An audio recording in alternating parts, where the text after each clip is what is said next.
Hey everyone, Vigilante Reviews here. Um, this is a video about something I briefly talked about in my last video, which is DC's next big event, which is currently being called 5G is the shorthand, but really I think it's gonna wind up being called Generation 5 or G5. Rumors about this came out sometime last year.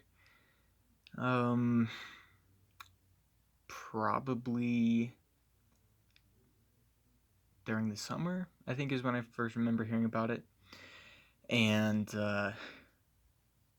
so this is my thoughts on this new initiative, or at least opening thoughts. Um, what you guys are looking at right now is a page on the DC Universe site in the community pages, and it's kind of a master list of um, reading orders, some blog posts. This is one that I wrote right here. Um, let's see if there's a date. 4 months ago. So yeah, I really started looking into it at the end of last year, but had kind of began hearing rumors during the summer. So basically, what this initiative is rumored to be is a number one soft relaunch of the DC Universe. They are rumored to be creating a new timeline that's going to tie together all of DC's history from the 1930s all the way up until now. And so the 5 different generations are going to be Generation 1, which is going to be obviously the first generation of superheroes. And it's confirmed that this is starting with Wonder Woman, who inspires the first superheroes to, I don't know, band together, become superheroes. I don't know. So she's being considered the first superhero, which I guess works. It kind of reminds me of Captain America being the first Avenger, even though technically he's not the first character Marvel really created. Although he makes more sense than Wonder Woman because Superman was the first major DC character and launched the entire genre of superheroes, but I'm sure they have other plans, and I mean, gosh, wouldn't it be sexist to say that a man was the first superhero? No, no, no, it's gotta be a woman. So she's the first one. And then in Generation 2, we get heroes from the 50s through the 60s, so the Silver Age. And I think that's when Superman and Batman are gonna make their appearance. Then we have Generation 3, which is gonna be, um, I don't know if it sounds like it's gonna be 70s through the 90s or 80s through the 90s. And that will include a lot of the Bronze Age characters like Green Arrow and Jason Todd, and that's where Crisis on Infinite Earths and Infinite Crisis took place, which was kind of the first reboot in DC's history. And then we have Generation 4, which will be kind of like the 90s up until 2010, 2015, probably. And then Generation 5, which is going to be everything that's current and the present. And it's rumored, and I think it's been confirmed.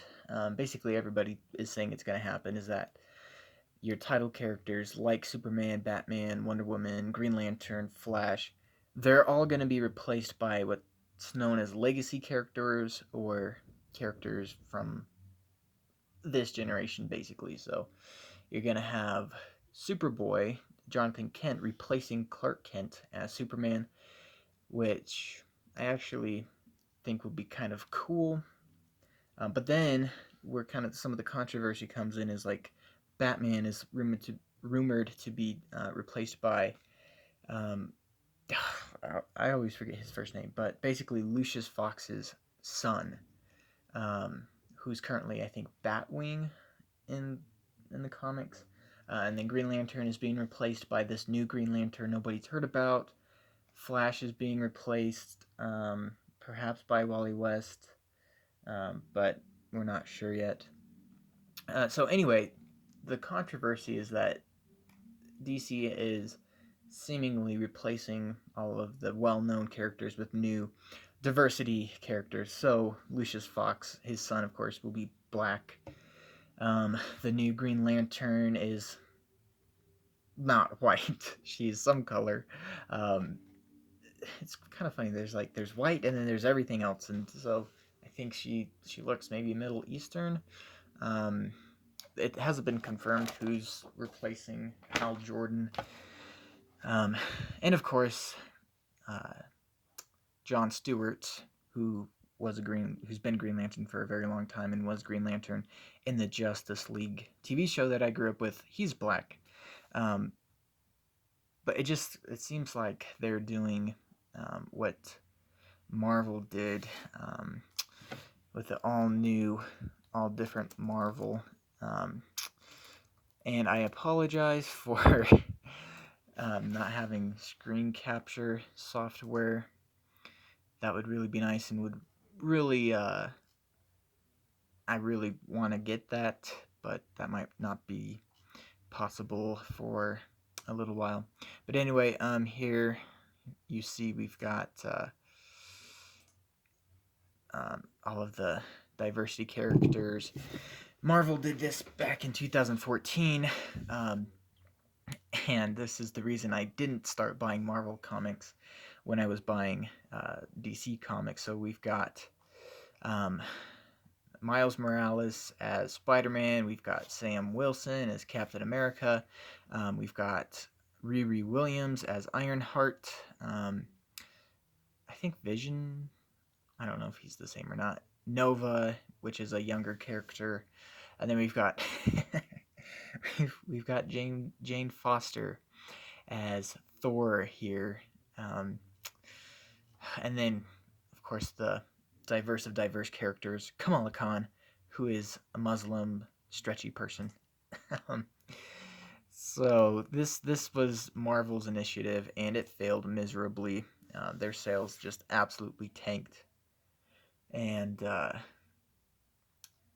so this is what I'm worried about happening with DC, is that they're gonna try something like this, and it's just gonna be absolutely awful. Now, DC has gone through two major relaunches. This is the New 52. This happened back in 2011 and brought about the new Prime Earth universe in the multiverse. And this was still going on when I started buying comics from the comic book store. Before this, I was just getting comics from garage sales. I was reading my dad's old comics. So it was during this period. I actually have this comic right here. It was during this period that I got into comics and began being a regular at my local comic book store, which again sadly closed last month. And I mean, it'd been open since 2012, so yeah, it'd been like a staple of going over to that part of town. It was right next to the theater. It was only about 10 minutes away, so we would always, or at least I would always want to stop at the comic book store whenever we saw a movie or were even driving past. But anyway, so this was a initiative to get new readers into the characters. They kind of reintroduced a lot of characters. They gave some characters new or altered origins, and while some of the books were really solid, a lot of them kind of fell flat. Teen Titans was the big one that I was into, and then also Nightwing. I had this one, Superman Unchained. But anyway, so the stories were kind of um, there was only a few really solid books. This one by Scott Snyder and Greg Capullo, that their Batman run was pretty popular. So I mean, I guess in a sense it worked because it it brought me in as a new reader, at least reading current stuff. Um, and so this was kind of their way of trying to find or to help people find a jumping in point to this universe that had been around for 75 years. And so everything got a new number one, um, and things just really got shook up, is a good way to put it. But after 4 years of that, it was obvious it was making the um, older fans, fans that had been around for years, it was making them angry and frustrated. And so then they relaunched again in 2016 with DC Rebirth. And this was actually quite a good relaunch. Um, it tied in elements of the old classic um, stories with the new. I don't know. It still gave readers a good place to jump onto, because it wasn't like you had this 80-year history and you had no jumping on point, which I think is sometimes an issue for a lot of people. They just don't know where to start. So this gave new readers a place to start, and also kept the classic storylines that the older fans really liked, and had spent years knowing and reading about. So um, and also the stories were just a lot better. This, of course, had Peter J. Tomasi's Superman run. It had Super Sons.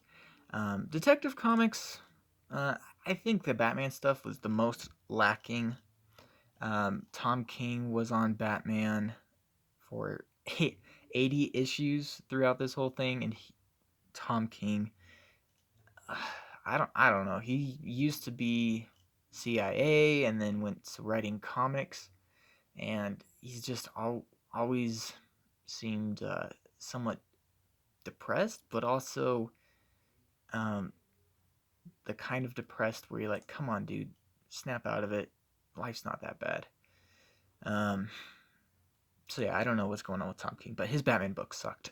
So, and then Detective Comics, I didn't really get into that much either. It was really the Superman stuff and Justice League. Scott Snyder was on Justice League, and I collected his entire run. So anyway, there just was a lot of good things that came out of DC Universe Rebirth. And then they hired Brian Michael Bendis. And he basically torpedoed uh, 4 years of progress. He wrecked both Superman books, so Action Comics. Oh, Dan Jurgens used to be on Action Comics. And I also have a good chunk of that run. But no, uh, Bendis had to come in. And honestly, DC did it to themselves. They thought, let's get Brian Michael Bendis in here. He just created Miles Morales, and of course, or had created Miles Morales years before, and then he, um, got the Spider-Verse movie and everything like that. So I guess DC thought it would be a really good idea to get this guy and to have him write Superman, and he was just gonna do so many great things with the DC universe. Well, as all of us sane fans could have told you, Bendis is a very mm, untrustworthy writer. He he likes to shake things up, which is partly why he became so popular when he was at Marvel, because Marvel had become so incredibly boring that having the Ultimate Universe really helped boost their sales and their readership. But why in the world would you have somebody who likes to come and turn things on their heads? Why would you hire somebody, pay them all this money to come and work for your company that is doing pretty good? They have good sales, good stories, fans are happy. Why in the world would you bring in Brian Michael Bendis? Well, I guess only Dan Didio and the DC executives know the answer to that. But anyway, as predicted, Bendis just was a total train wreck. Um, as I talked about in my last video, he wrecked the Super Sons. He destroyed Superman's family relationship, and basically, uh, like I said, he torpedoed DC Rebirth, and for whatever reason, DC decided that he could get his grubby little mitts into all the other various corners of this universe, and just everything started going downhill. And pretty quickly, too, because then by the summer after Bendis got hired, they announced 5G, Generation 5, whatever you want to call it. And so this is where we're at now. The damage has been done. This is basically DC's last-ditch effort to save their publishing line, because AT&T now owns DC Comics Publishing and wants to see some return on their money. Granted, comics don't cost too much to print, but if you're not getting enough return on your money, they're eventually going to come to the conclusion it's better just to let this thing sink and perhaps license out the products or the publishing rights to other companies, keep the movie rights and keep the toy rights, and just license everything else. So DC Publishing is trying to save themselves from that by making the argument that they are, the house of ideas for the movies. Basically, they are a story factory where they will introduce new characters, or they will come up with stunning storylines that can then be used to make movies, TV shows, cartoons, etc., etc. And that's basically what they're banking on. And I guess they saw Generation 5 as the way to do this. Now, interestingly, Dan Didio, who came up with this idea, just got fired. I think it was about 3 weeks ago. It was right around when when the comic book store closed, and he left very suddenly. But it doesn't sound like it was too unexpected from those that worked at DC. And now Jim Lee is the sole publisher and creative officer, and I think that will be good. I know Jim Lee is a fantastic artist, and hopefully he can steer this sinking ship in the right direction. So yeah, I don't really know what to think about Jim Lee as the sole publisher. Hopefully he just lets writers kind of do their own thing. I think Dan Didio was very much a micromanager from what I've heard, and that kind of harmed the production process. And I don't know, stifled the writers. But anyway, so I guess I really haven't given too many thoughts on Generation 5. I guess I've just given a few. When I first heard about it, I thought it was a terrible idea. Don't replace the legacy characters with the new, diverse, young whippersnappers. Just write better stories for the characters you already have established. You don't need to replace these title characters with people that look different or have different backgrounds and still give them the same mantle. That's not how you create a popular character. You create a popular character by giving them their own good, unique story. Stories that people can relate to, stories that inspire people. Not this, oh, I'm so picked on, I been oppressed my whole life, and now finally some magic voodoo happened, and now I have power, so I can get back at those tyrants. That doesn't. That's no. Make it relatable. Bring it down a notch. Bring it down to Peter Parker's level. He's just a teenager. He's going through everyday high school stuff. He feels like an outsider. And one day, while he's at this super nerdy science convention, he happens to get bit by a radioactive spider and then becomes a character that, or becomes a hero that can do all these amazing things. And even right off the bat, Spider Man did not use his powers for quote unquote good. Um, he went and won money boxing and wrestling and all that stuff. It wasn't until he deliberately let a robber go who ended up killing Uncle Ben that he decided to become a superhero and to use his powers for good. And that's when he realized with great power comes great responsibility. That is how you build a lasting, um, legendary character. Um, so it'll be interesting to see what happens. I'm a little more receptive to this now. Let's go back. Well, let's see. So this whole thing is starting Free Comic Book Day 2020 with DC's Generation Zero, Gods Among Us,